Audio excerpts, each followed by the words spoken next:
d'après nos informations et d'après les réseaux de capteurs de la radioactivité dans l'environnement, il semble qu'aujourd'hui, aucune zone où il y a un risque radioactif ont été touchées par des bombardements.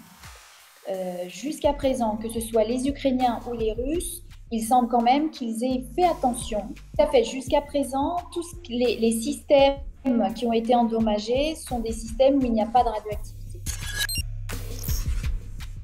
Zaporijjia et Tchernobyl, et l'accident de Tchernobyl, ce sont deux centrales totalement différentes. Donc, on a pu avoir cette explosion avec rejet de radioactivité dans l'atmosphère parce qu'il n'y avait pas de cette enceinte de confinement qui a justement confiné les problématiques radiologiques.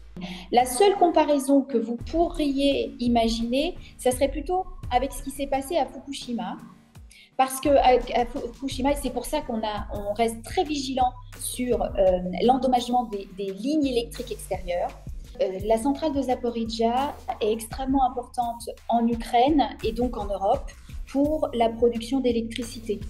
Elle est la plus grande d'Europe, avec 6 réacteurs de 1000 MW. Zaporijjia a été au cœur, je dirais, de la guerre entre l'Ukraine et la Russie depuis le début, parce qu'elle est située géographiquement, finalement, en plein milieu de la zone de guerre. Donc elle est reliée sur le réseau électrique européen. Si vous regardez la carte du réseau électrique européen, elle est parfaitement au milieu de ces 3 pays. Donc c'est aussi pour ça qu'elle est prise en otage aujourd'hui dans cette guerre. Zaporijjia est vraiment la première centrale nucléaire qui continue à produire de l'électricité en zone de guerre et en plein milieu d'un conflit. Donc ça, c'est vraiment très historique. On n'a jamais vu ça avant.